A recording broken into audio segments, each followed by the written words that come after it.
Greetings, everyone. Hope all of you are having an absolutely fantastic day. It's great to see you again on another episode of The Silent Minority. My name is Samoy Sykes. I'm your host, and with me, as always, is Hudson. Say hello to the people, Hudson. Hello. Hey, we have an absolutely Hi, fantastic show. Samori. Hello, sir.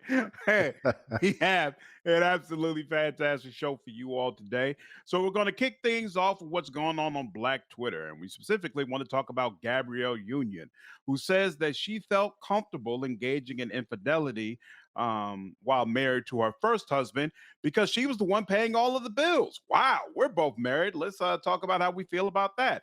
Then we're going to get into our global meltdown section. And of course, what else could we talk about but the House Republicans and the way they have completely fallen apart trying to pick the new Oh House my God, Speaker? the definition of global meltdown right there. Absolutely, absolutely. Then we're going to get into our freestyle section where we kind of just pick out a story that we think is really interesting from what's happened in the past week. And this time we're going to actually talk about Skip and Shannon Sharpe, who had a pretty ugly back and forth this week regarding a player who almost died on the football field. Definitely want to get into that. And then finally, we'll end with our Chicago Grapevine section, where we take one issue or story that's happened in Chicago and kind of try to bring it into the light. And this time, we want to talk about the report recently that came out regarding Chicago public schools and how there are almost 300, I'm sorry, over 300 substantiated cases of employees taking advantage of students. And Wow. many of these people actually ended up doing no jail time. So I think this is actually a huge story that we really, really want to get into. But as I said, we're going to start with Black Twitter and Gabrielle Union. So, of course, Gabrielle Union right now is married to Dwayne Wade, but there was a time where she was married to NFL player Chris Howard. And I'm not sure what was going on with that brother, but I guess whatever setup or situation they had, she was paying all of the bills. And she felt relatively sure that he was engaging in infidelity.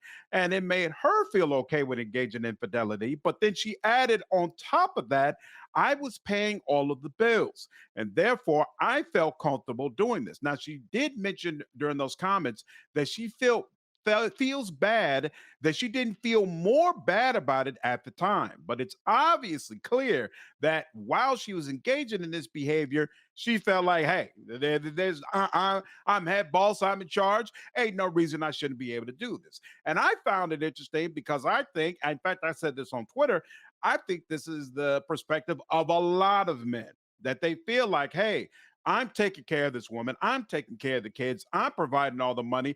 I should be able to dibble and dabble because, frankly, I'm handling all of the responsibilities that I really have towards you. The reason I felt like this would be a fantastic conversation to have is Hudson happens to be an individual that's in a similar situation. He has decided to be a stay at home dad. His wife pays the majority of the bills. And so I thought it'd be fascinating to get his perspective on Gabrielle Union's comments. So, Hudson, by all means, take it away. I mean, to say, hey, I didn't feel bad about infidelity because hey, my husband was engaged in infidelity as well.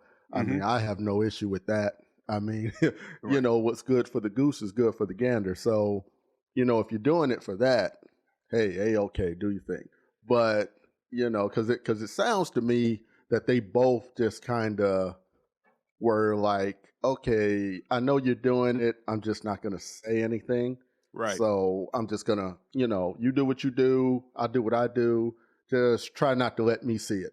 And that looks like what they were kind of doing. Hmm. But to do it because you pay all the bills is I take personal offense to that. It's nothing that I've ever done in a relationship. Was that I've been in situations where I was the one doing all the paying and all of that. Been situations where it was 50-50. It's Hmm. and to be clear, nothing's ever 50-50. I mean, what couple is making the exact same amount of money? That just doesn't happen. But you Right. know, it's I think it feeds into this overall feeling that there's nothing to do in a relationship that bears any kind of responsibility other than working, right? I mean, it just takes away from the fact, and I don't know what their relationship is. I mean, maybe this guy wasn't doing nothing at home. You Right. know, I don't know. Maybe it's just she was making the majority of the money because I thought he was playing football. I don't know, but was he even a good player? I don't know. I don't remember Mhm, his name, mhm. so I guess he wasn't, Right. that good. Yeah, Chris But Howard doesn't ring bells for me. yeah, yeah. So obviously, he must have got the league minimum and he was out of there. So maybe that's why maybe it just fell on her to pay the bills. And I can imagine that the lifestyle was a little lavish. But you know the the thought of that, there seems to be no thought when it comes to relationships of what the other partner is doing or possibly could be doing just because they might not be working at the time. And that is something I've always taken offense to, whether whether I was personally involved or I saw it happen or whatever the case. I mean, I know I got plenty to do watching these kids, and if you tell me that's not worth a lot of money in itself, go ahead and try to price out some daycare and see how Mhm, much that's worth, okay? And mhm. price out some good daycare. Don't price out old bit mama in the basement, you know, doing it down the street on the corner. Mhm, No, don't price that out. Price out some real daycare and see how much that is going to run you before mhm, you try to say that somebody else's what do you call it, contributions to the home don't matter. mhm. So it's interesting. Even though I'm sorry, I forgot to add a disclaimer at the top of the show. Hudson does have a ton of kids in his house right now, and they're all running back and forth throughout the house. So he's probably going to try to remove as much of the noise as he can in post. But it is possible you're going to hear some random footsteps or things of that nature. And unfortunately, again, we're both fathers, so these Yeah. things happen sometimes. Neither one of us are in the studio, so we appreciate you all's patience and support. But what I want to say is, even though I am working in the home and I'm bringing home a paycheck, that was a situation that I pretty much worked out with my wife because I'm not necessarily passionate about my career. I'm passionate about making sure my family is taken care of and they have food on the table and a roof over their head. So I could have easily been the one at home because honestly, my wife is passionate about being an accountant. She's passionate about what she does and she's very good at it. So when we got married, I was like, look, to me, I don't care. I'm perfectly happy with you making your little six figures and me being at home and being the one with the kids. Like how much money I make does not impact my masculinity or how I feel about myself at all. But she wanted, two incomes. She's all about financial security, yada yada yada. And so that's why I ended up working. So the idea that whether or not you're bringing home money is it determines whether or not you should be able to engage in outside relationships is come on now. Yeah. that doesn't make any sense. And quite frankly, again, this is the mentality that a lot of guys have, and women can't stand it. Black women absolutely cannot stand these brothers who feel like they can go around and sleep with whoever they want to do whatever they want because they have a job and hey, you're at home and I'm bringing home the money, so you should be tolerant of this type of behavior. You should be willing to allow me to do whatever I want. So to see Gabrielle Union, who, let's be honest, she got popular in a large degree because of the support of black women, to kind of reinforce that same mentality on open airways, I just found it fascinating. Now, I just found it really, really fascinating. Well, you know what I notice about people is that most people don't want to change the status quo, right? Just like with racism, I think black people, it's not that we want to stop the system. We want to Right. be in charge of it. We want to be on top. And what I notice, even in my particular situation, is that there are these things that are stereotypes among, like when the man is out working and the woman's taking care of the kids. There's these stereotypes, right, that the man will come home and typically not do anything or want to do anything. You see it on TV all the time, that man that sits in the chair, Right. don't want to be involved with the kids, might scream something from the chair, but that's about it, Right. or that they don't really want to be that involved, or they're always tired all the time. That's a big one. They're always tired all the time because, they're the ones out working, might be working 12 hours a day and doing all that. Well, Mhm. it's a weird shift in personality. It's a weird shift in the way the thinking goes when the roles are reversed. It's almost, in some cases, I've noticed where in some cases the roles do get reversed, where it's okay, you know, since I'm the one at home, if I don't feel the need to help sometime, I ain't gonna, Right. and and Mhm. and it's I don't complain about that. That sometimes that happens. I do know from my personal experience of being out there working some long hours and coming home that, hey, it can be tough to deal with some responsibilities at home when that Mhm. happens. So for me, I have a great empathy for it because I know how it goes. I know what it is. So, when my wife wants to sleep in on the weekends, I don't care how long she stays up there.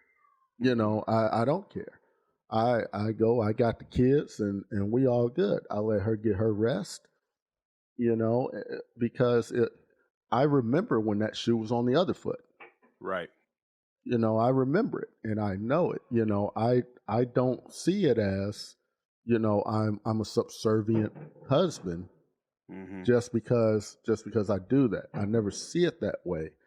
I just do notice that some of the things that get complained about men, Mhm. I turn right around and I do see that a woman, not just mine, I've seen other women do it too. Right.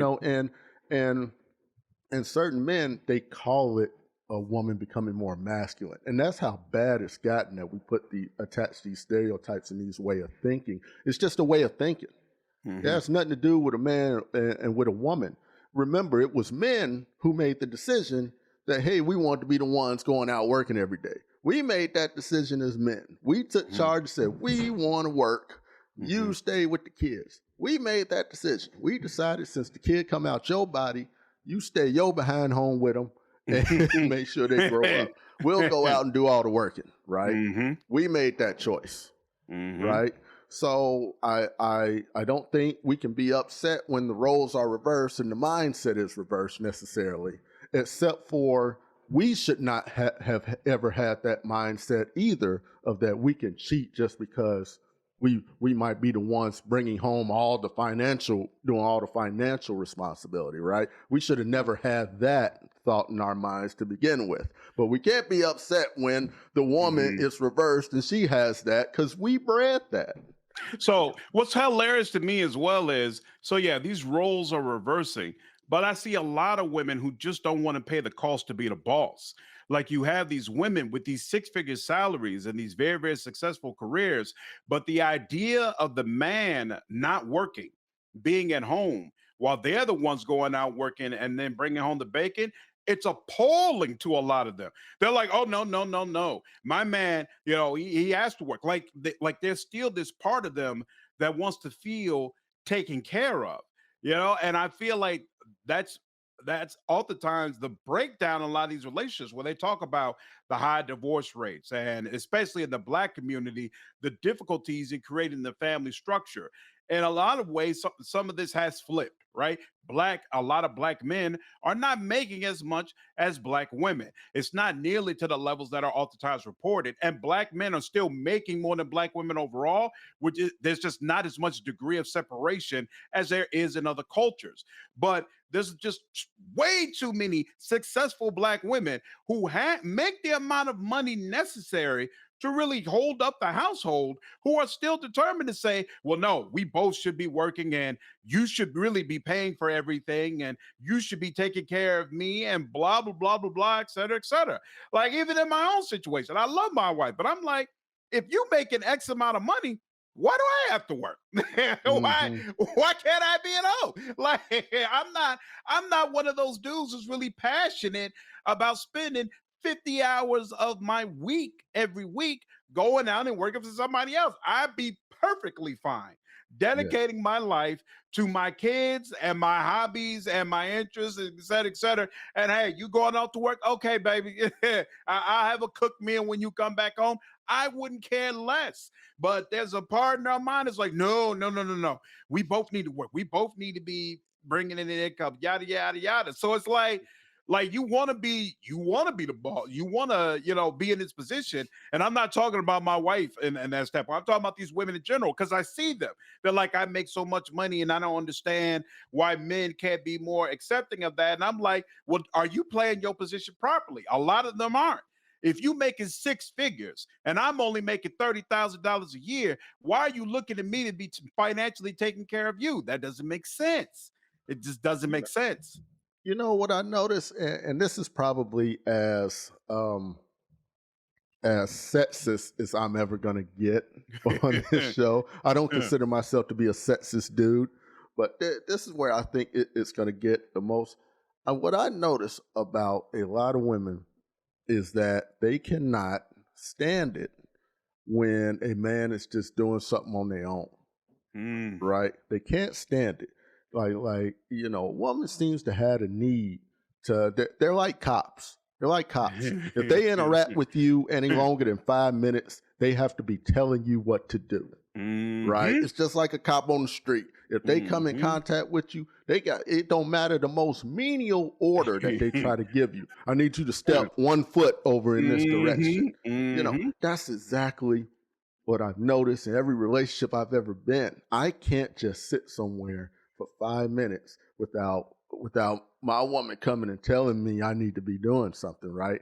And I think for a lot of men, going to work is the only time they can have You're free. any kind of peace from being told what to do by somebody other than their boss. My Mhm. boss has never told me as much to do nearly as what my woman has done.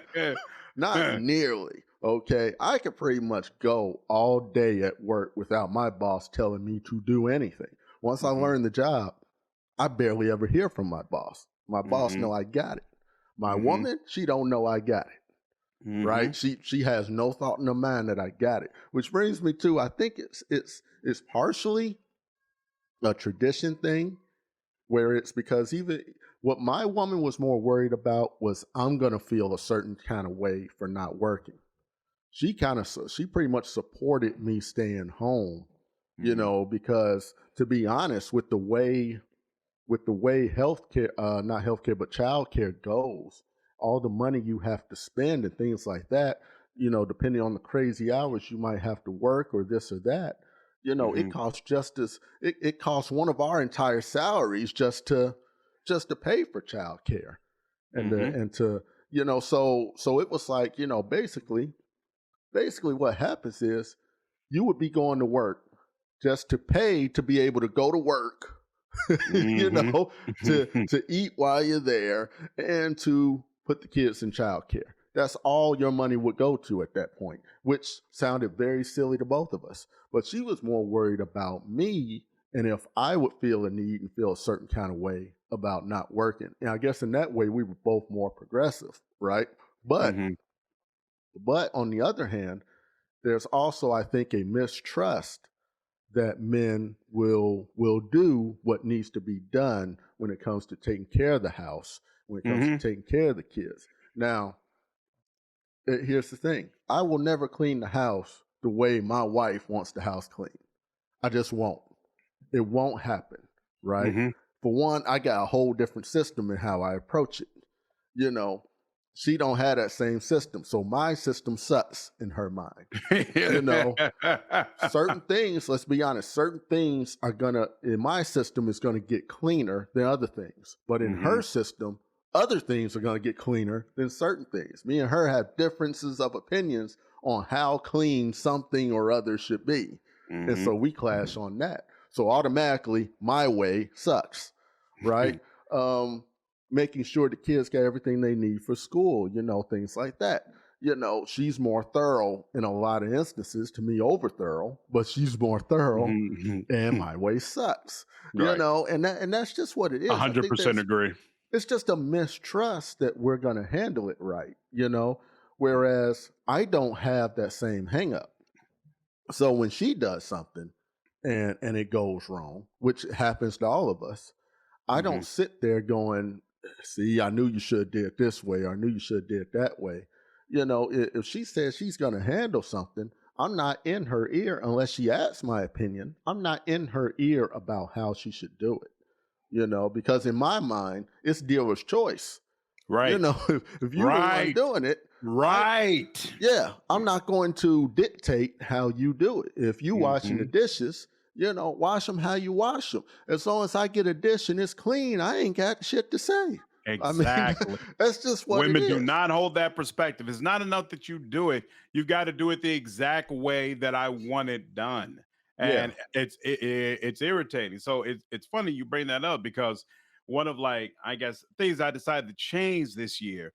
Samantha for a couple of years now, she's absolutely hated the condition of the house. She just feels like it's dirty everywhere, and she constantly comes to me over and over again about what she feels like should be done. So I decided this is the year that what we're going to focus on this. We're going to focus on this and we're going to comb through the entire house, all right, and get it exactly the way you want it. But we have to do it together. All right. So on these specific days, we carve out a couple hours to make sure that this is done the way you want it. Because I know if I just went on ahead and did it, there'd be a whole bunch of complaints, a whole bunch of, well, you should have done this, you should have. No, no, no. We're going to cut all that. We'll do it together. But the issue is I'm fantastic at prioritization. I'm fantastic at saying these 10 things, they're less important. These 5 things, very important. I'm going to focus on these 5 things. Samantha will take 20 things and treat them all with equal importance and then be equally devastated that none of them are done. And I know this about her. So what has happened? We've had one, maybe 2 sessions where we've done some cleanup and gotten stuff done. And now we've went a week with doing virtually nothing done because she's handling a whole bunch of different things. And then she comes back home and looks at the condition of the living room and she's continually depressed because she's like, man, I really, really want this done. But she doesn't know Mhm. how to prioritize it. He doesn't know how to prioritize it, and I'm not going to do it for you because what is not going to happen is what's happened previous times. I put a bunch of hours in into trying to get something taken care of, and then what I get is a whole bunch of finger pointing and complaints about, well, why didn't you do this? And it should have been obvious that this should have been done, and blah blah blah blah. Now I'm good. Now I'm good. So no, I absolutely, absolutely know what you mean, Yeah, and I'm. yeah.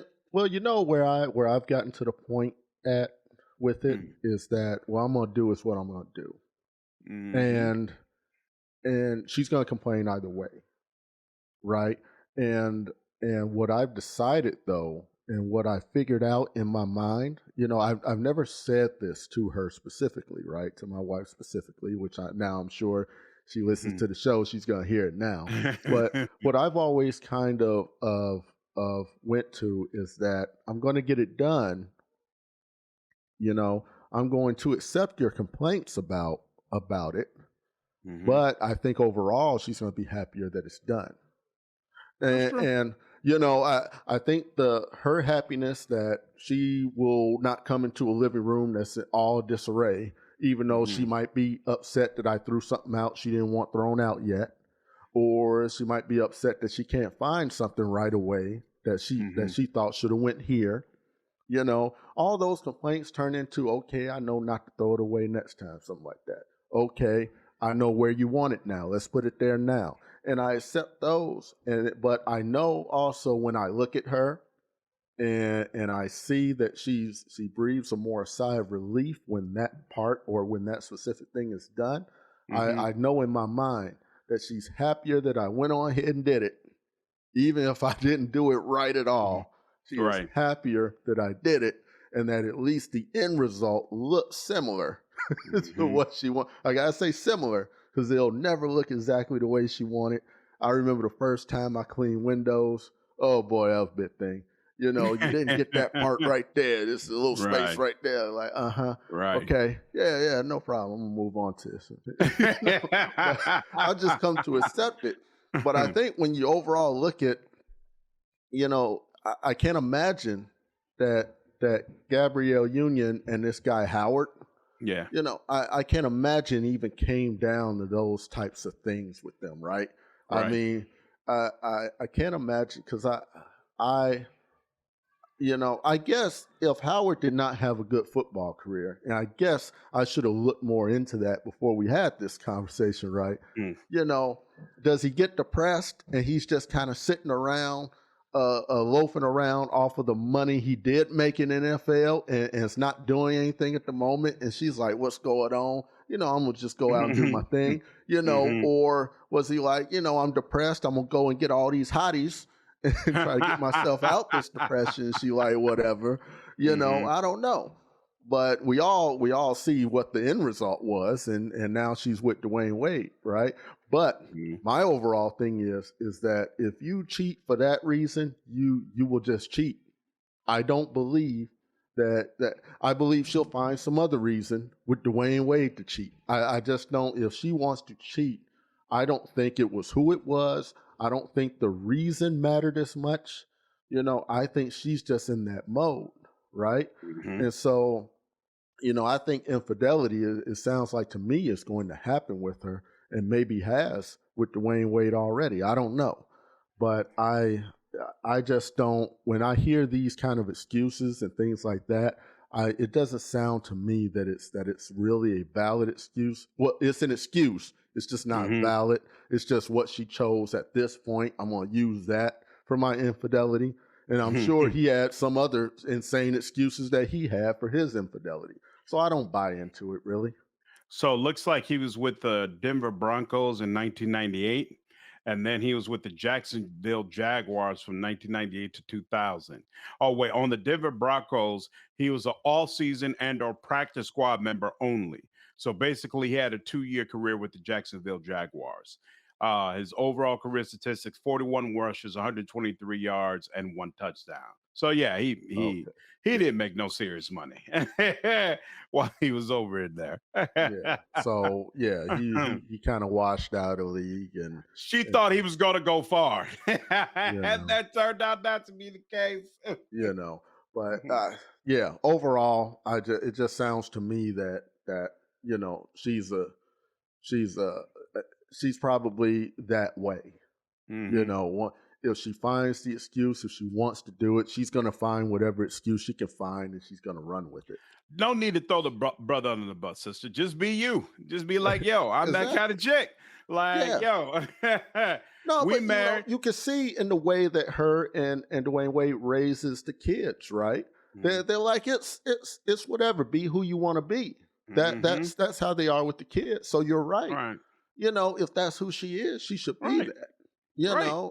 Same thing with Dwayne Wade. I agree with the way they're raising their kids. Raise the kids who they want to be, and encourage that and embrace that. They Mm, should do I it for don't know. themselves. I don't know about all that. That's a whole separate conversation, but Hey, I don't know if I would go that far, but I understand what you're saying. I definitely understand what you're saying, brother. And I think it was an interesting discussion about the comments that she made. Next up on the show, Global Meltdown, House Republicans. Wow. Wow, wow, wow. They finally, what was it, the 15th time they 15. had to hold the count? They finally got in Kevin McCarthy as House Speaker. I mean, I don't think I need to go in the description of this, but for those of you who have been living under a rock, House Speaker is really not supposed to be this tenuous pins and needles type of vote.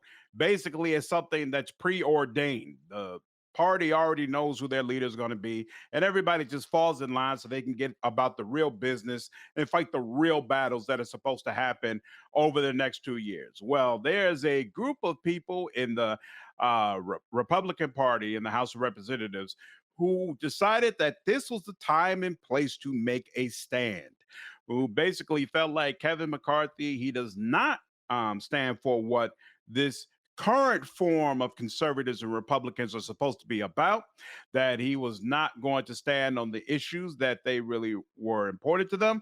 And there's probably some self-serving that's a part of this as well, where Matt Gaetz and Lauren Boebert and some of these other people, they're expecting certain committee appointments, and a certain level of respect and a certain level of consideration of their opinions. And they felt like they were not going to get that from Kevin McCarthy. And so they decided, you know what? We're not going to vote for you. And on because the Republicans have such a slim majority in the House, they did not have enough votes to get in Kevin McCarthy without the assistance of some of these political insurrectionists. And Democrats, to their credit, I'm really happy about the way the Democrats handled this. So many times it seems like Democrats are trying to bail out Republicans or provide cover for the complete disarray Republicans are in. But this time they gave them the rope to let them be able to hang themselves, and it worked out beautifully on a global level. Their complete inadequacies were on pure display for the entire world to see. So none of the Democrats assisted with the Republicans voting for their speaker, and consequently, the vote failed multiple times to the point that the Democrats' own nominee for speaker, Hakeem Jeffries, received the majority of the votes multiple times. In fact, I think he won all 14 votes until Kevin McCarthy was finally able to get over the finish line at the very, very end. Hudson, what are your thoughts? I have a different perspective on the Democrats and all of that. You know, on the surface, it's a power struggle, right, within the party, and to me, it's an evolving of the party, of the Republican Party, where you got a faction just trying to take over. Hmm. You know, I forwarded you an article from that Democrat in Ohio, right, where she talked about how the Democrats are forgetting about the Midwest. They're Okay. totally forgetting about the Midwest, and not even, you know, all their concerns lie in like California, those water states and all of that on the outside as opposed to the inside.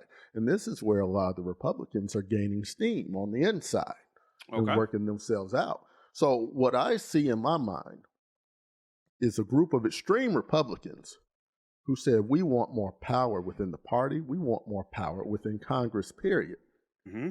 right? And now they have found a way to insert themselves and assert their power, because one of the big things they did, right, was to get McCarthy to agree that you can nominate the speaker, to take him out of the role of speaker with just one person. One person can call a vote now. Which is insane. Insane.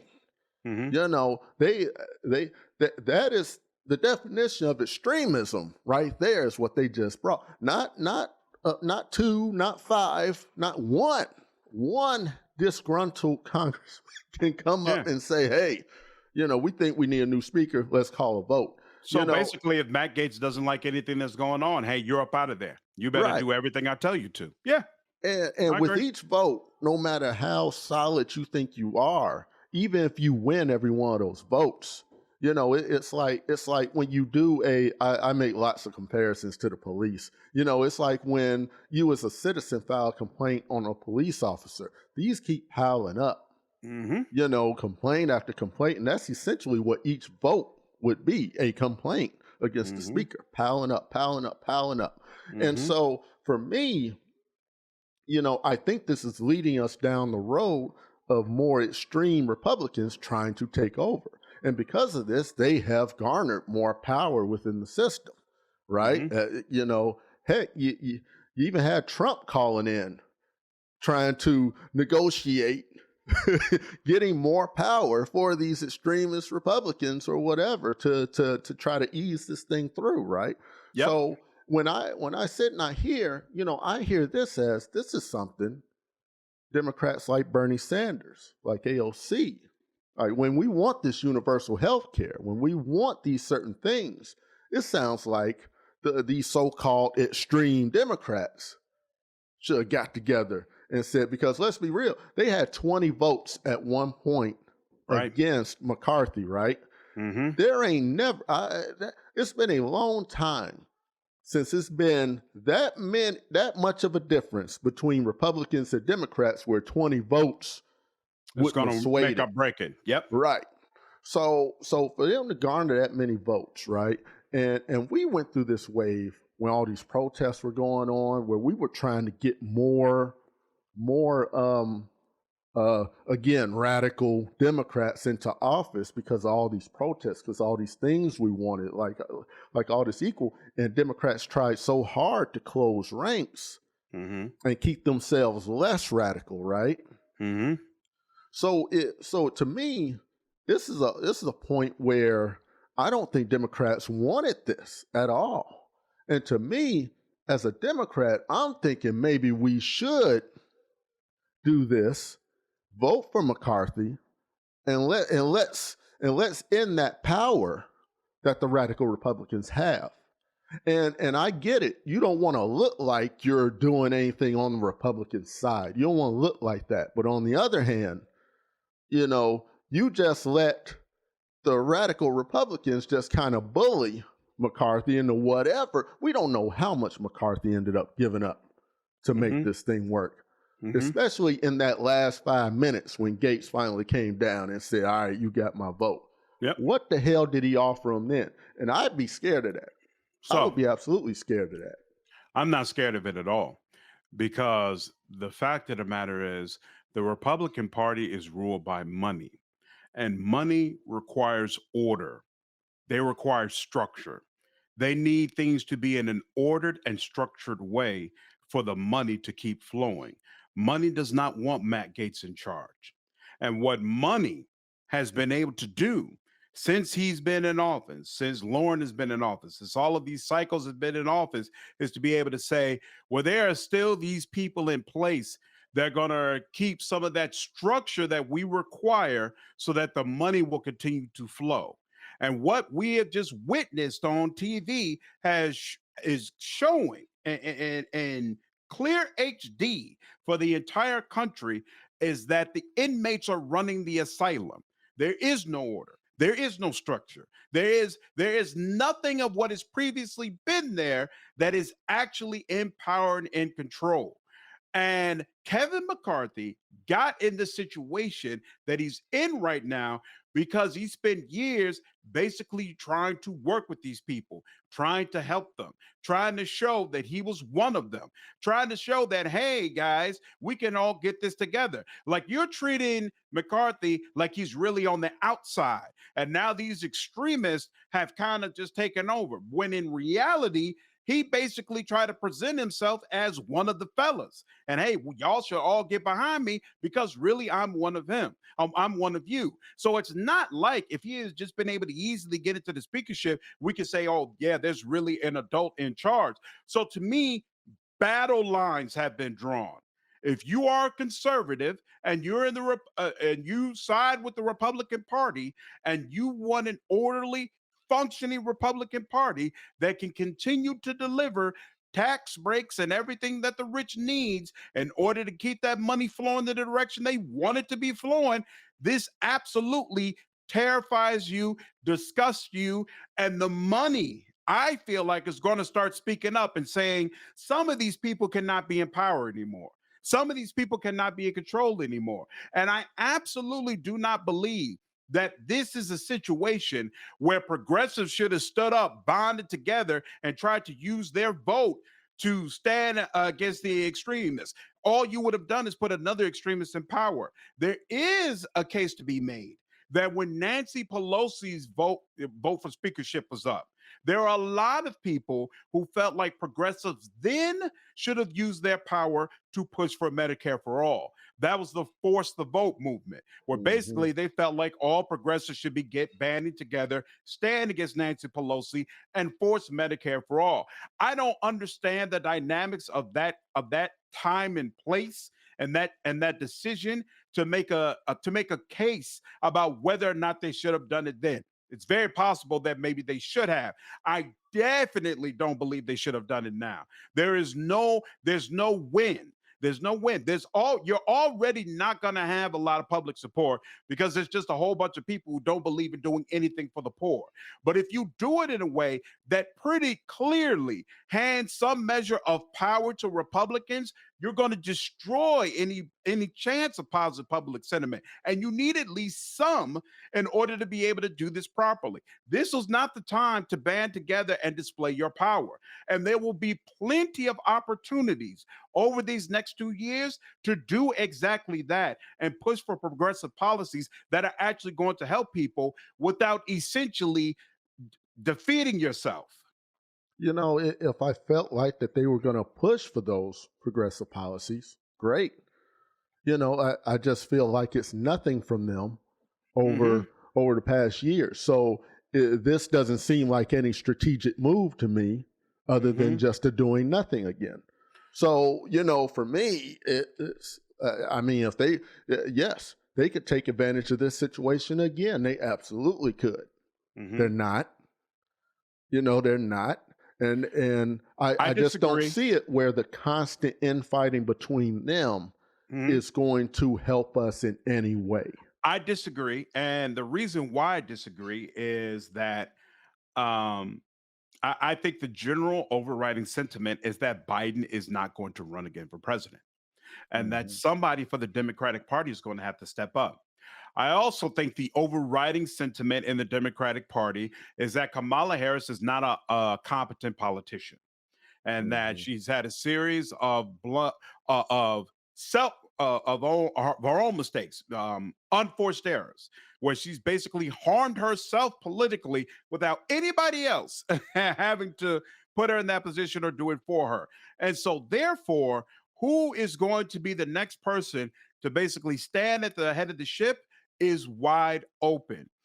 Bernie Sanders, I feel like, has killed most of his most of the positive goodwill he had with the progressive movement from the standpoint of him actually being president. He's still looked at as like the originator of this pro-progressive movement.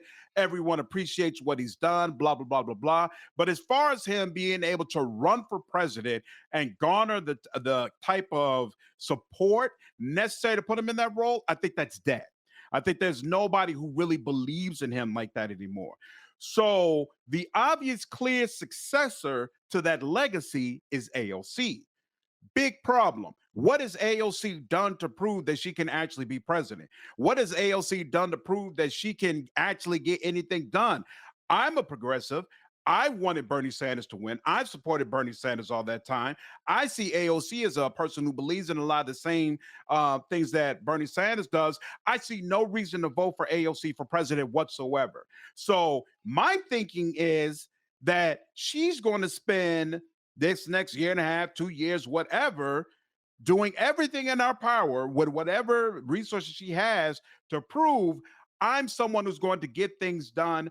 I'm someone who's going to push the type of policies that you all want to see.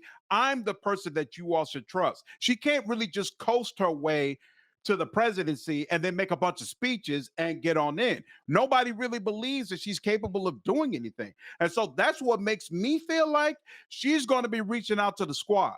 She's going to be reaching out to these other 20 members and saying, now is the time where we really have to fight for the things that we say we stand on. But because we have to prove that somebody like us should be allowed to get to the top level of power. Otherwise, it's just not happening. I mean, I hope they can figure that out. I just don't see a path for AOC in Mm-hmm. this next. I don't see the path. I saw the path for Obama. Mm-hmm. I saw a slim path for Bernie. He didn't take it. Right. I of course saw the path for Hillary. It should have been an easy path. She didn't Come take on it at now. all. Come on You now. know, it's just AOC. I don't see the path, Mhm. unfortunately. I would love to see an AOC presidency. You She's know, got to she's got to make the path. she's got to make the That's path. reinforces she's got work to do. You know, She's got work to do. and again, I just don't. You know the. We've reached a point where we've seen nothing out of Congress unless it involves a bill to help a foreign country, where it Mhm. involves maybe a bill to help when we have a natural disaster somewhere. Right. Let's be real. We haven't seen much out of Congress. We haven't seen an amendment to the Constitution since 1992. Mhm. We have seen jack off from Congress for I don't know how long. Mhm. It's just been this tug of war forever, and no one's and no one's really making a dent to change this tug of war. And Absolutely and not. and to me, this has been the almost to me the first real time out in the open, out completely in the open and in public for the world to see, where someone tried to add another rope to the tug of war. you Hmm. know, it Mhm. was a short rope. It didn't have many people on it, but those people proved powerful in that moment. Mhm. You know, and they gave notice to McCarthy that you do anything we don't like, Yeah. and we're going to use that again and Mhm. again whenever we want. Mhm. You know, so I don't have much confidence, of course, in this Congress coming out with anything, Mhm. that's remotely of any use to any of us. And it's a shame because our country, in a lot of ways, is stuck back in the 90s. Mhm. It really is. We haven't made any meaningful push, with same sex marriage. That's going to be right back to where it started very Mhm. quickly. As soon as the Supreme Court goes ahead and goes back to it, they're about to. They Yeah. already took us back on abortion, Mhm. right? So all that To progress be that was basically done in the Supreme Court is yeah. being about to be undone. To be honest with you, to me, that's the path that I see for AOC. I feel like there's a whole lot of young people and progressive people who were not motivated to vote when Bernie Sanders was running, who he couldn't get these people out of bed, couldn't get them in the lines, who are absolutely incensed that Roe v. Wade was overturned. And I think there's going to be, honestly, way even more people absolutely incensed if they're able to successfully overturn same-sex marriage. And I think it's going to really open the doors for a much more progressive way of thinking when it comes to who's running our country for the next 4 years. And I think that's the path. Even though, really, you're right. The squad, the progressives, have not banded together. They have not stood against Nancy Pelosi. They haven't stood against, honestly, as much as I appreciate seeing a brother up there getting all these accolades and being talked about as the next speaker. Hakeem Jeffries is known for being very anti-progressive. He's known for standing against a lot of the policies that are garnered around that revolve around helping the poor. So I don't necessarily consider him like a friend of the black community. Like he's really a couple of steps away from old boy in the Republican Party who stands on anti-black on everything. But like I feel like doors are opening. Doors are opening to a way of thinking that we didn't really have beforehand, and it's because the inmates are running the asylum and they're winning. Like that's the thing. If you mitigated that, if you said, all right, let's figure out how to cover this up and make it seem not as bad as it actually is, then what happens is a whole lot of people who would have fought against that if they had seen it for what it is don't feel the need to fight. So a lot of people, they sit at home, they don't bother to vote, they don't bother to get involved because from what they see, it's really not that bad. I think it's time for the American people to see how bad things are. I think they should see exactly what's going on with the Republican Party. I think they should see Gates exactly for who he is. I think they should see what the leadership, what is happening in our Congress, in our government. And then they have to make a decision. Are you going to stand on the sidelines and allow that to happen? I do not believe in any way, shape, form, or fashion we should be trying to mitigate that or trying to, hey, let's figure out how to make it a little bit better. No, no, no, no, no, no, no. I like the way this worked out. Put it out on Front Street. This is what our government is. Vote, vote, Hey, or don't complain. well, and here's the informational part about it. AOC, if she gets the presidency, that's great. Now, here's the real deal, though. if you want same sex marriage, Uh-huh. if you want the right to an abortion, you need 67 senators. You need 2/3 of the House, however many that is, right? That means you need 67 senators and 2/3 of the House that believe abortion should be legal, that believe same sex marriage should be illegal. Yep. Then you need 3/4 of state legislatures. So when we talk about rolling out the vote, rolling out the mat and voting, Mm-hmm. right? Everyone has to realize how much your vote counts in every district, in every state, in every city in this country. How much your vote matters, not just for the presidency, but for your state legislature, for your Congress. All of that matters. Mm-hmm. And if you just vote for AOC thinking we have voted for how many presidents this past, and it don't matter. You Mm-hmm. see how quickly, when the Republicans didn't even have the power, they got the Supreme Court to take it away, took abortion away. And make no mistake, they are about to take same-sex marriage away.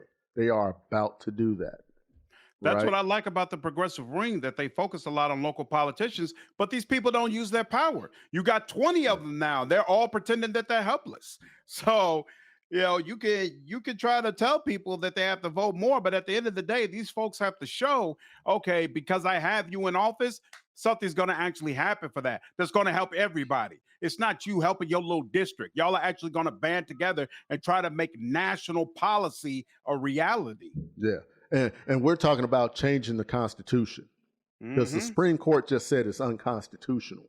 So, which Mhm. means we have to change the Constitution. That's why Mhm. we need 2/3 of Congress. We need 3/4 of the states. That's why we need it.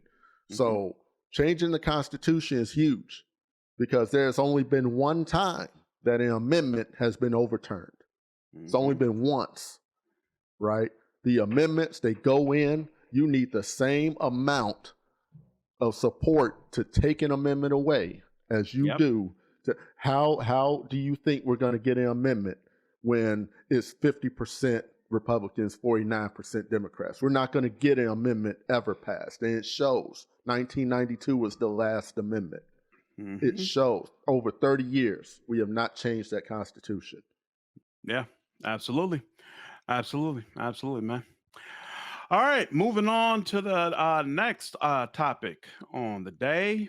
On coming out of our freestyle section, I think we want to spend at least a couple of minutes talking about Skip and Shannon Sharpe. Man, this has been interesting. So, Ooh, last week, Damar Hamlin, as I am sure all of you they know, get a uh, piece of candy for this. at this time, Damar Hamlin, football player. I think he was on. Is he?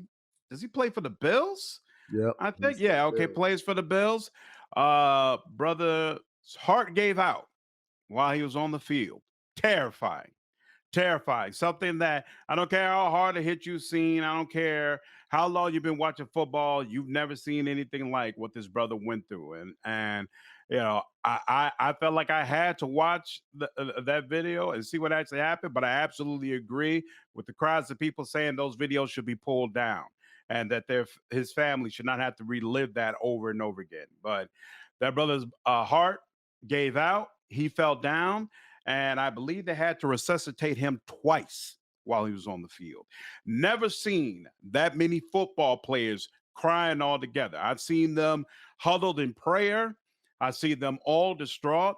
Never seen that many football players openly weeping on the field all together before. They were terrified. They thought this brother was about to die. They thought he was already dead. Just absolutely horrible scene, and my heart goes out to his family.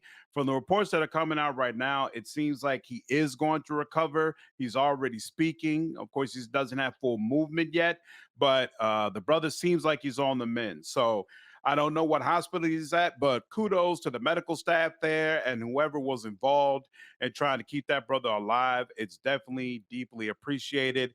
And shout out to his family. I'm glad that their brother, their son, their cousin I think he has kids. Their father that he it seems like he's going to pull out of this and that he'll be okay. I saw another podcast, and I'm so sorry, I don't remember the name of it, and I don't remember this brother's name, but he talked about considering the amount of time that Damar Hamlin has played, he's actually not entitled to insurance. So it's very possible whatever medically he ends up having to pay, that he would have to come out of pocket. And he said what I believe all of us agree with, that that's absolutely insane, and that the NFL not only needs to pay this brother's expenses, but that policy needs to change. They're out there, they're putting their lives on the line. These bodies are colliding day in, day out. The moment you step on that field, the league should be providing insurance to ensure that if something happens to you, you're not financially destitute for the rest of your life. But out of all of this, that exact same night that it occurred, Skip, who is one of the co-hosts on Undisputed with Shannon Sharpe, decides to put out a tweet.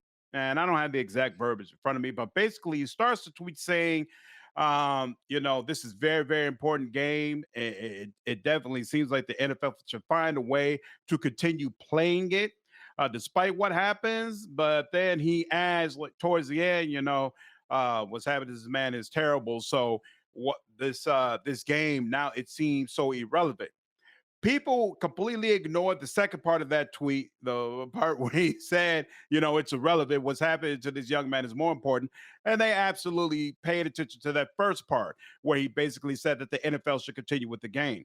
Now, it was interesting listening to what Matt Barnes had to say about this, because I think it echoes the perspective of a lot of people who looked at that tweet, where he said he felt like the second part of it was bullshit, and that it was just a cover up so that some people would find the overall tweet more acceptable. And that the first part of it is what was really, really on his mind, that the NFL should clear these players off, get that player off the field, and go ahead and continue with the game.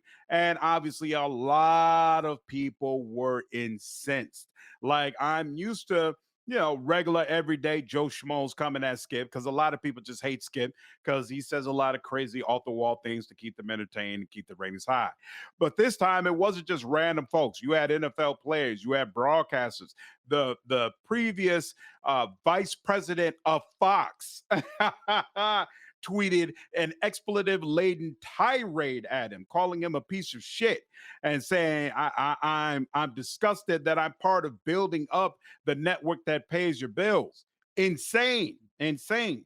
So the Undisputed show starts up the next day. Shannon Sharpe is not there. And no explanation is really provided for why Shannon Sharpe is not there. But everybody can pretty much clearly see that Shannon Sharpe is probably one of the people who's insulted. And he's decided, Skip, you're going to have to handle this on your own. Skip comes out, says that people at the network asked for him to speak on this a little bit. He does, and he pretty much stands on the tweet, does not apologize, does not walk it back, does not take it down, does not do any of that. He basically just says, hey, did feel really personal about what happened, blah, blah, blah, blah, blah. Next day comes, Shannon Sharpe comes back onto the show, and Shannon starts with an opening monologue saying that, hey, I saw my brother paralyzed on the field, and seeing what happened to Damar Hamlin brought me back to that situation. And obviously, I wasn't on the show yesterday. Skip put out that tweet. Hopefully, Skip's going to take it down. Skip interrupts him. Skip makes it clear, like, wait, I'm not going to take it down. And it becomes very apparent that Skip is a little insulted that Shannon Sharpe has brought up the tweet to begin with, because in Skip's own words, nobody at Fox had an issue with me putting out that tweet. To which Shannon immediately remarks, well, the boss has asked you to explain. So clearly people at Fox had an issue with this tweet. They go back and forth a little bit, and then they abruptly cut. It's clear that Shannon is upset and doesn't appreciate the way that Skip spoke to him, or the overall situation. A lot of people feel like we're getting close to the end of Undisputed as a show. Hudson, sorry that took so long. What are your thoughts? Yeah, who was it? Was it Olin Kreutz who who was on like some type of show, like for Channel 9 or something? He's on some type of sports show, or maybe for the radio or something. Olin And Cruz, former center for the Chicago Bears, for those who don't know. he got into it with one of the with one of the other hosts, and I think he grabbed him Hmm. and kind of threatened him or something. I believe that was Olin Really? Cruz. Yeah, Wow. and he was immediately, of course, they parted ways, him from the show, and I think it's unfortunate because we might be leading down that path with Shannon Sharpe and Hmm. and Skip here. You know, I think ever since that Tom Brady thing, that situation where he insulted a Hall of Famer by saying this Hall of Famer was jealous of of Tom Brady is why I think Insanity. I mean that it's just this has been building and building and building. But as far as the tweet, right? You know, um, there's many reasons to personally. What I think of Skip, right, is I think he's like that dude that you get him a little tipsy, and he all of a sudden comes and asks you, "Hey, why do y'all have trouble with the N word? Why y'all hate it when we say the N word?" He seems like that kind of dude, right? Um, he knows he shouldn't ask it, but he'll get a little bit of that liquid courage and he'll ask it, right? Mhm. And for him, that liquid courage is also being on that camera, right? Because if Shannon Sharpe does anything or touches him, that's Mhm. it for Shannon Sharpe, Yep. and that was proven with Olin Cruz when he had his altercation. It was it for him, Mhm. right? And then the reports started coming out that he's been a violent man or this, that, or the other. All of a sudden, all that stuff starts coming out to Yep. paint him as the aggressor and as the same thing's going to happen with Shannon Sharpe, right? So he Mhm. knows he can get away and say all this stuff. They're not going to take him off. They love the ratings, Mhm. and they're going to keep going with it, right? Until something really just comes to a head here. But I'm going to be honest about this though, and say that Skip said nothing that is not already ingrained in our American culture right now. We have a work first culture, Mhm. right? That is our culture. And we see all these social media posts, these tweets or whatever of these people jokingly saying, if you die today, they're going to be looking for your replacement immediately. Come on now. And that is true. That's not Mhm. just a joke, right? We say it jokingly, but we say it No, jokingly so we can keep from crying about it. it's a It is the 100% absolute facts. truth. We're forced to spend, and we are forced. We are forced because Mhm. we know if we don't do the overtime, if we don't work ourselves to the bone, we know we're in danger of being replaced. We That's know why we're in. going back to our original conversation when we talk about Gabrielle Union, that's Hmm. why I don't believe in dedicating my life to work. I Yeah, don't believe in dedicating myself to this culture that says, "Hey, you've got to work yourself to the bone to make other people rich," and that should be that's how you prove that you're a good citizen, that you're a good person. Nah, fuck all that. yeah, and that's exactly what it is. They're tugging on all these different feelings that we have that they've ingrained in us about work. They make us feel threatened or ashamed for standing up for rights that we should have at our jobs, right? And Mhm. so let's be honest.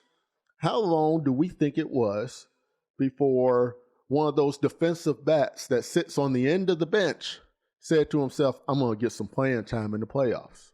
Mhm. How many of those players, once they got out of that stadium that night, started thinking about, I'm in danger of not getting my bonus because we missed out on a whole game, right? Because some of Mhm. these players get big bonuses if they hit certain milestones, right? How many of Right. these players were thinking about that? How many free agent defensive backs were sitting at home calling their agent and said, hey, the Buffalo Bills are going to need somebody. They're going to need Mhm. to fill that spot. I'm sitting at home. It might as well be me. I got a chance Mhm. at a ring now. Right. How many of them are thinking that? So while we got many reasons to be mad at Skip, and yes, I'm mad he said it, because I don't believe in that work first culture myself. I don't believe in it. Not anymore. I used to. Mhm. But when I spent the better part of this past decade in customer service, I can tell you from personal experience, the customer does not give a damn about what's going on. They don't care, Mhm. right? I have had situations, In one of my jobs, we had an employee died at the job. Every single one of those workers were back there the next day working, right? And the only thing they got was an email that said, hey, if you want to talk, HR is on standby to have a conversation with you, right? Make sure you're back on your shift after that Make sure conversation. you're back on your shift. They were looking for somebody. I saw the post go up about the job opening, right? It don't, I know I had technicians who got into car accidents. Customer says, oh, I'm sorry to hear that. Who's going to be coming out now to take care of mine? Yeah. Absolutely. We are in this culture. It has been created by our love of this capitalism, this dysfunctional capitalism that we have, this 24/7 need that we created so that we can help keep this capitalism going. No one can get a vacation anymore. No one can even have a holiday off fully. No. You know how many times I saw my wife answering work emails on holiday? Yeah. You know how many times I've answered work emails or done work on a holiday? So I'm mad at Skip for saying it, but I'm mad at the American culture because he didn't specifically create this. Skip didn't specifically create it. We all did. We all let it happen when we decided to let them dismantle unions. We all made it happen when a ton of us, we go after the squeaky wheel and we talk about them and we so quick to try to suck up to get that promotion that we talk about the person who's actually trying to fight for all of our rights. Yeah. It was funny when, again, I'm so sorry I can't remember the name of the podcast, but when that brother talked about that Damar Hamlin wouldn't have insurance, the other people on the podcast mentioned, well, this is a problem with the Players Association, the union for the NFL, because they should have fought for the right for him to have this. So you really should be blaming them. And he stopped them and he said, no, you don't have to force me to do what I know is right. You don't have to force me to take care of people that are working for me. The NFL not taking care of its players and not making sure that they're properly insured is a problem with the NFL. And it's absolutely ingrained in our culture that we just do not respect unions.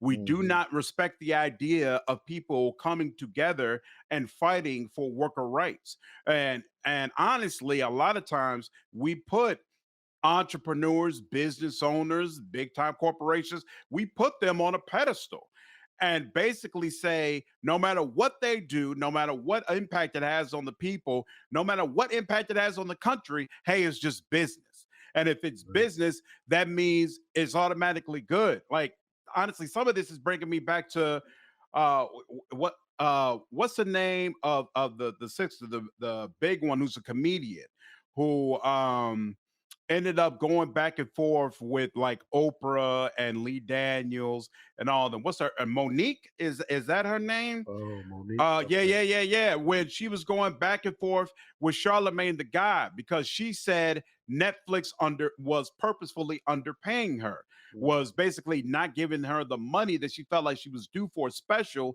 especially in comparison to other people. And her point was that she stood up for herself on other projects, and that essentially it was these white executives, and a lot of them were using other black people to hold her down, to bring down her price, to say that, hey, you should not work with this particular individual and basically punish her and say, hey, you've got to play ball if you want to make money in this industry.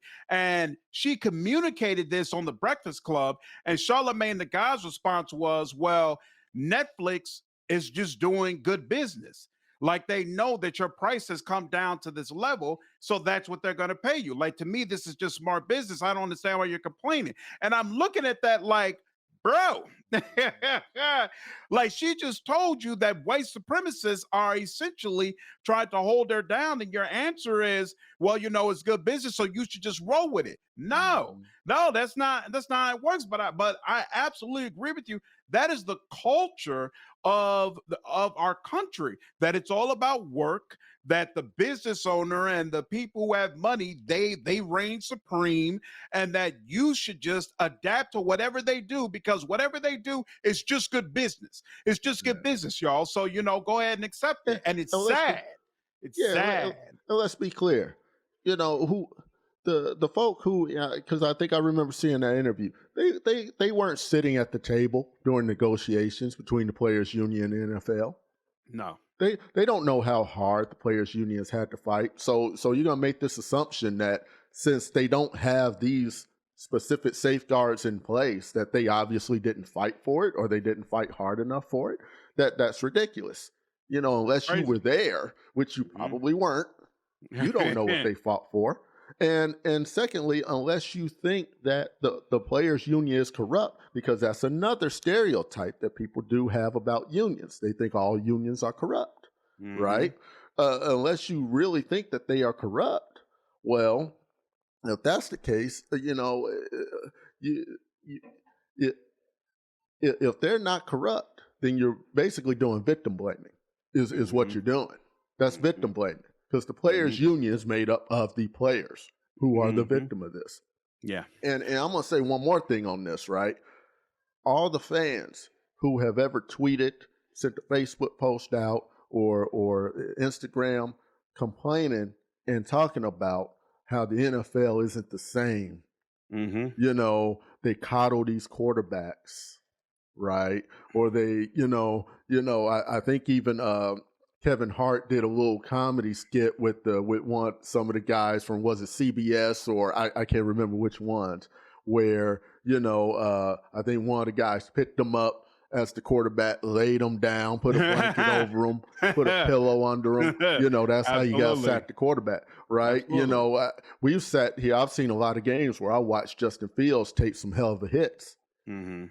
and not get any calls of roughing the pass or any of that. They are Mhm. taking incredible hits out there, and even if they can't link any specific hit to what happened to this young man, right?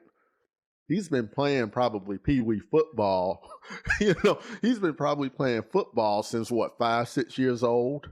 Mhm. How many hits has he taken over the years? You probably can't pinpoint any one hit that may have helped this along or did this, I love right? football. I'll continue watching it. I would not advocate for any of my children becoming football players. I just Yeah, wouldn't. yeah. I just wouldn't.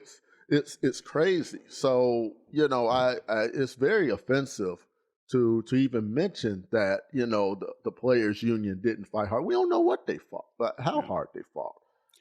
Just as hard as the union would fight is just as hard as the ownership is going to fight not to give that concession, And the right? ownership has clearly fought hard. Yeah, yeah. They've clearly fought Clearly. hard. You Um, know. to circle back to Skip and Shannon, though, an interesting take on this that I saw was from Marcellus Wiley, who I don't think he's a host anymore, but he used to host on the show on Fox Sports. And he said that the reason for the splintering of their relationship has nothing to do with that Tom Brady conversation. And it's not really about Skip's tweet either. He said, what you're watching is two alphas fighting for position. He said when Shannon Sharpe came into Fox Sports, Skip was clearly top dog. Like Shannon was known, but he wasn't really respected in the way that he is now. And now you're seeing a Shannon Sharpe who a lot of people believe doesn't need Skip anymore. Could do just as well with another co-host. And honestly, he has his own podcast, which is doing very, very well. So there's a case to be made that Shannon Sharpe doesn't need a co-host, period, and that he'd be completely fine on his own. And so Marcellus Wiley feels like you're seeing is Skip trying to reassert his dominance, to try to say, hey, I'm still that guy, I'm still top dog, I still control this space. And Shannon has not taken it from me. And in a lot of ways, it's not working. And the Mhm. interesting thing about this is Marcellus Wiley put that on Twitter and Shannon Sharpe liked the post, adding Yeah. adding even more credibility to it. So I don't know. It's just interesting to see how that dynamic has changed. Regardless of what the truth is, I think Skip handled both situations horribly in a Hmm. way that has really damaged his credibility. And Matt said something that I found shocking, that I don't feel like I've heard Matt Barnes speak about a person in this way before ever. But he said somebody's going to hurt Skip. He said directly he feels like he said that there's already been a couple of situations where he personally had to step in and connect folks with Shannon Sharpe so that Shannon could try to talk him down and settle this out and smooth this out. But there have already been multiple situations where people, based on the things that Skip said on national TV, said, no, he's got to see me. He's got to see me. And when he sees me, it's going to be a problem. And it's definitely Matt Barnes' perspective that these things that Skip is doing is not just having an impact on his relationship with Shannon Sharpe or even his public persona. He's putting himself almost in harm's way. He's putting himself in a position where he could actually be physically harmed. Well, I think Shannon Sharpe needs to go ahead and leave the show. Really? I think Skip needs to go ahead, get him a new co-host. Mhm. Right? I mean, this is what I think. And because of course, there's a market for both of them. You know, Right. people of course love to have the experience of a Shannon Sharpe. Shannon Sharpe has a lot of charisma. Shannon Sharpe handles a show very well. Right.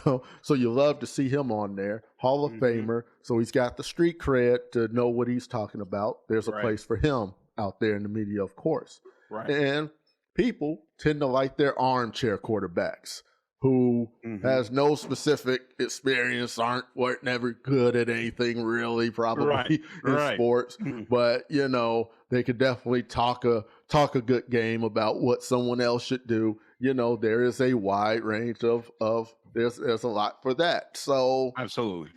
I think they should both, however it happens, I think they both should go their separate ways. You know, and go ahead and end this because I mean, if it blows up like I think it looks like it's going to blow up one day, Hmm. I don't ever want to see Shannon Sharpe in a situation where he's going to do something that's going to put him in any type of hot water. I don't want to Right. see it, and I think Skip is baiting him for it. Hmm. Constantly. I don't want to see it. I don't want it to happen. So I would hope that Shannon does his thing. His podcast doing very well. Get out there and do some other ventures. Find yourself a new co-host that that you feel good about, or do it alone. Do Right. interviews, do whatever. Well, Uh, you whatever know, works for you. yeah, I'd rather see Mhm. that happen. Absolutely. Absolutely. I understand. So it'll be interesting to see what continues happening with that situation. Last on the list for today is from the Chicago Grapevine. The Chicago Public Schools Office of the Inspector General has released its annual report. This actually happened, I think, just today. And it said it has substantiated more than 300 misconduct allegations out of more than 600 complaints that were submitted in the 2021-2022 school year. So that means 300 allegations of misconduct with students, your students in Chicago Public Schools. They investigated it and found out, you know what? You were right. Something messed up happened. One particular case that this Fox News article pointed out, and we'll definitely leave a link for this, concluded that one teacher groomed and sexually assaulted a 17-year-old student 3 times. The teacher was charged with multiple counts of sexual assault. After a November 2022 trial, the teacher was acquitted on all counts, despite evidence provided by the student and social media records. So, not only are some of these teachers abusing your students, but they're not even being held accountable for this in the court of law. Hudson, what are your thoughts? I think So what happens in so many of these types of cases, right, is you have a situation where one party says we had sex and the other party just says no, we didn't. Right? So Hmm. you might have text messages, you might have social media accounts where stuff was said, but when it comes to the actual sexual part that happened, there's no actual proof of that, and therefore it just it turns into a he said she said, Right. and and again it just goes to we can't get any justice for women. We can't get justice for our kids. It's just crazy to me because even after all that, you acquitted them, okay, but if you got text messages, you got and it's not okay to acquit them, but it happened. I'm just saying it's happened. Right. So, but if Right. we move further after that, if you have text messages that they inappropriately talked, if you have social media accounts where they inappropriately interacted, this person should never work at a school again. And I don't picture that that's happening. Even if they're let go from a Chicago public school, again, it's just like these cops. Another reference to cops. Cops Right. don't work at this district anymore. They get pawned off and go to another district. Right. Right? How many companies, think about it, how many companies do not mention anything about your past history where you apply for a new job? I know specifically that plenty of companies I work for, all they will tell you is this the date he started working here, this the date he ended work here. And that's all they will tell you. Yeah, they won't tell you, hey, we fired him because he assaulted somebody on our Yeah. on our They won't tell you premises. anything. And so this guy, in that particular case you mentioned, I believe it was a male teacher, female student. Well, this male teacher is probably going to be teaching somewhere, for however long, and hopefully, all you can hope is that he's learned this lesson and won't do it again. But that tends not to be the case for these types of people, right? They tend to do it again, and again, this is something else where we have to severely watch our vote. We have to really watch our vote, and we need to look at these things and make it clear, because it hit home for me when this school year, the school that my daughter goes to, there were some allegations made against some faculty, right? And so, I'm scared to death emailing up there, and I knew my daughter wasn't involved, but again, my daughter goes to this school. So she could have been. She could have been. Right. And if they don't do the right thing about this situation, if they don't get to the true bottom of this situation and do what's right Pull her about up it, out of there. exactly. But where do I take her? I mean, as you Right. saw, 600 allegations, 300 found it, was And enough for them some to of those other 300 were probably factual as well. They just couldn't get quite didn't enough have enough. evidence to confidently say that it was factual. But y'all know. I mean, let me read a couple of more of these examples. There's another one, again, a male teacher, female student. The pair exchanged hundreds of text messages and calls. He sent her a message. Again, this is a student, so she's underage. He sent her a message saying, "I'm ready to fuck right now. I'm not going to be gentle either." When he became aware that he would be under investigation, he allegedly threatened to kill the girl and her family. He was arrested and eventually sentenced to time served Huh. and 4 years probation after pleading guilty to sexual assault and criminal sexual abuse. Another one, high school teacher allegedly exchanged 4,000 text messages with a female student, including 400 text messages in one day. The teacher said he was in an open marriage and was attracted to other people. I mean, these are just absolute fucking psychos. Yeah. Psychos. And they're littered throughout our Chicago public school district. Yeah. Yeah. And it's absolutely insane, at least for that second one.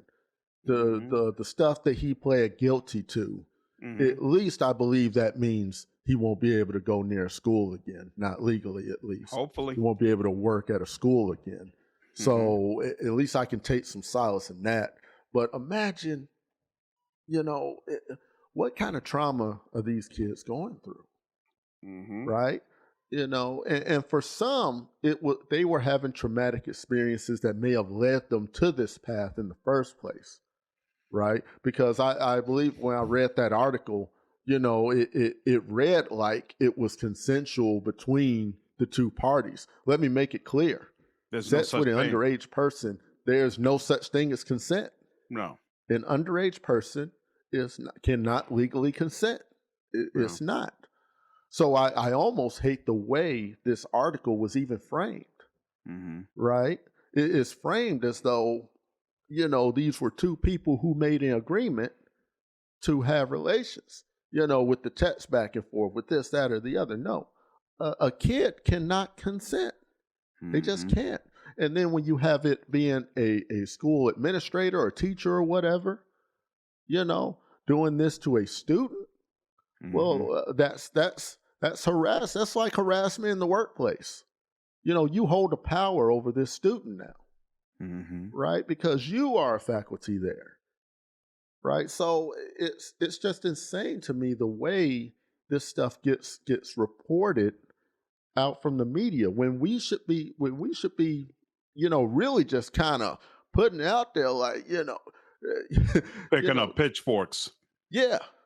Yeah, I mean, this should infuriate everyone, and we should all be up there at these school council meetings with that article saying, "What the fuck is this? Hmm. What is Hmm. going on? Are y'all vetting these people?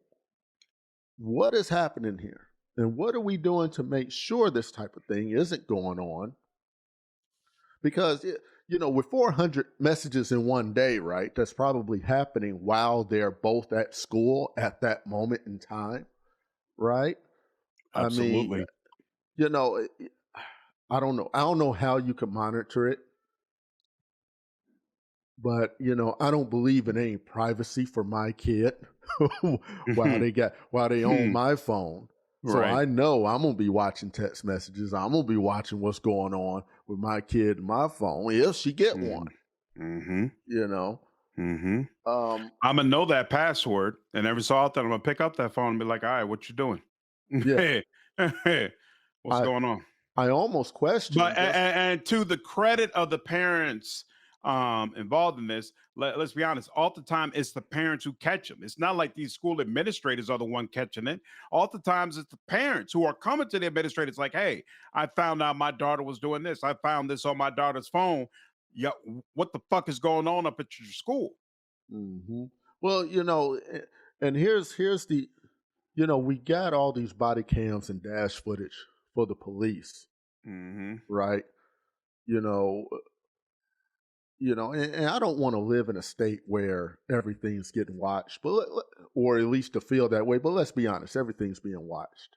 Hmm. Why are the schools any different? Why are the schools any different? You know, you know, it- should should do we need teachers in there with their own personal cells anymore? Let the teachers have a school company cell where we don't have to worry about let's pay for part of their sale so it becomes property that we can request under a FOID Hmm. recommendation, so I can see there. Because how it works with police, if police are on duty, right, and they Hmm. even if they use their personal phone to like take a picture or to do something while on duty, I can make a case to get that record and get the information off of that police officer's phone. I think the same should go for it. We need to start figuring out what kind of public records we can keep in these schools and what we can request, at least as parents. If I can prove I'm a parent, I think I should have access to what is going on in my kid's classroom. I think none of that is going to matter until there's a real punishment for being looked at as a political operative that allowed these types of things to happen. Let's be honest, this is not the first time we've heard about massive, rampant abuse of children in the Chicago public school system. And to be honest, there's just no punishment. Like no matter who the administrator is, no matter who's the president is that's considered connected with what's going on, they there's nothing, it's nothing that causes them to lose their job, because at the Mhm. end of the day this is all on the mayor. the office is appointed by the mayor. The mayor appoints these people who are running the Chicago public school system. So it should tumble on down and impact the mayor. But let's be honest, what's happened, what the dysfunction of Chicago public schools never affected Rom, never affected Daley, and there's no reason that is to expect that it's going to affect Lightfoot either. Mhm. So to me, until the general Chicago public decides to make that connection and say if there are 300 students that were abused in the Chicago public school systems, that means there are 300 kids in Chicago that were abused directly because of the dysfunction and the lack of care on the part of the mayor's office. Until that connection is made, nothing is going to matter. You can put all the cameras in, you can make it company verified phones. You can do whatever you want. But at the end of the day, the people in power will know what happens to these kids doesn't really matter for me. And therefore, even if these people are caught, like you said, they're just going to be shifted over to another place. Like Mhm. to me, this goes back to the general Chicagoans. They're not reading, they're not staying abreast on situations, and they don't use their political power, even if they're aware of situations. So nothing matters. The only reason your voice matters is if you use your power. If they know you won't vote, if they know they're not going to face any sort of consequence for abusing your children and disrespecting you, then they don't have to pay attention. They don't have to care. It's all just noise. Because at the end of the day, you can't stop anything that I'm going to do.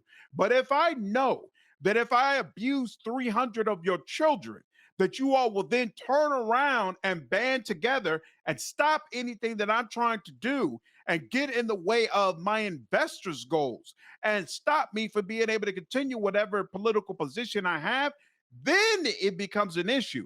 Then I pay attention and then I decide, okay, you know what? Protecting your children is in my best interest, and therefore I'm going to do it. None of that is true right now. So these kids are going to be continue to be abused no matter what and what new initiatives are put in at these schools. Yeah. And it's crazy because if they investigated 600 of these cases, you Mhm. know, that means it's probably 6,000 out there. That's You the know it. scary part. You know That's it. such a scary part of it, you know. There's a whole lot of smart criminals. And let's be honest, in Chicago, there's been a couple of phases where there were rampant black women who were coming up missing. Yeah. And I don't think those situations were ever solved. I certainly never saw an article where they were like, "Well, this is the follow up. This is what happened to these women, and they're all accounted for now, and all those kind of things." So we never really knew what is happening to these people. So Mhm. there are plenty of folks who threaten to, I'll kill you and your whole family. I bet you there's definitely some other smart criminals who was like, oh, the jig is up. All right, let me go ahead and slit your throat and make sure that I'm never outed for who I really am. Hey, Mhm. I got some money for you. Why don't we meet up in this private spot? Like Yeah. let's be serious. And this is the problem. But again, are you going to band together and actually use your political power to try to stop these type of things from happening? Oh, and well, and the last thing I'm gonna mention, we have to stop thinking of these. Part of it, just like with black kids, we look at them like they're grown, and they should be Mm, treated as adults when they're kids. And we come on got to now. stop looking at these 16-year-olds, 17-year-olds, and the moment they do something a little, we start to look at them like they're promiscuous adults, and we Exactly. have to stop doing that. Exactly. Kids always do dumb shit. That's what kids do. That's why I they're don't care if kids. she asked for it, bro. I Yeah, don't care yeah, if she was down for it. I yeah, don't care if she wanted some money, you gave it to her, and she was all down for whatever happened. I don't give a fuck. yeah. She was underage. Leave her alone. She was down Underage. for it because somebody else already took it from her at 14. So she's been like this for years. That doesn't mean you need to make it even worse. That Yeah, doesn't mean you need to pile on to this. yeah, But you're exactly right. We complain all the time about white people treating our children, especially our black boys, like they're adults, trying them like they're adults. But black people do the exact same thing. We Yep. look at these kids, we hear about these teachers taking advantage, especially again when it comes to boys. We look at these boys and they're 14, 15, and you find out the teacher slept with them. And I'll be honest, I've even cracked the joke before, like, yo, he probably wanted that. He was probably down for it. That's not the point. That's not the point. Mhm. They shouldn't be having these situations and these type of interactions at such a young age. These teachers have to be held accountable. These people have to be held accountable. But again, I feel like even more than us not using our political voice, that whole perception that the kids probably wanted it and they're not really being abused makes it much harder to protect these kids and get justice, because you Yep. can't get people to really become invested in saying we need to hold these folks accountable and we have to do whatever is necessary to protect these kids. That is not the perspective. That is Yep. not the perspective on sexual assault throughout this country, period. Yep. And then beyond that, the student teacher relationship. It's that is a position of power that Mm-hmm. should not be used to garner. I'll take that even into college, where they're grown ups now. That position of power should not Yep. be used to manipulate a situation and to solicit, sexual contact or whatever the case may be. It Absolutely shouldn't not. be used. It's immoral at the least in college and in high school. And I get it. I've reviewed the laws before. The age of consent in many states now is turned to 16. Mm-hmm. I understand that. Don't make it right. Don't Mm-hmm. make it right. It ain't. And especially when you throw the teacher student relationship on top of this, it's a clear manipulation. It is a clear manipulation. Mm-hmm. You know, I don't like it. I don't like that this teacher was acquitted. I don't appreciate it, and it really scares me. It really scares me. Last note, shit like this is why my parents homeschooled me. Mm. Being straight up honest with you, they looked at the Chicago public school system, and we're talking about back then. I'm 38 years old, y'all. So 30 years ago, my parents looked at what was happening in Chicago public schools and said, "Nah, we could do better." Did I ever tell you why my dad didn't want me to go to Mount Carmel? uh-uh. So I had received a scholarship when I come out of elementary school.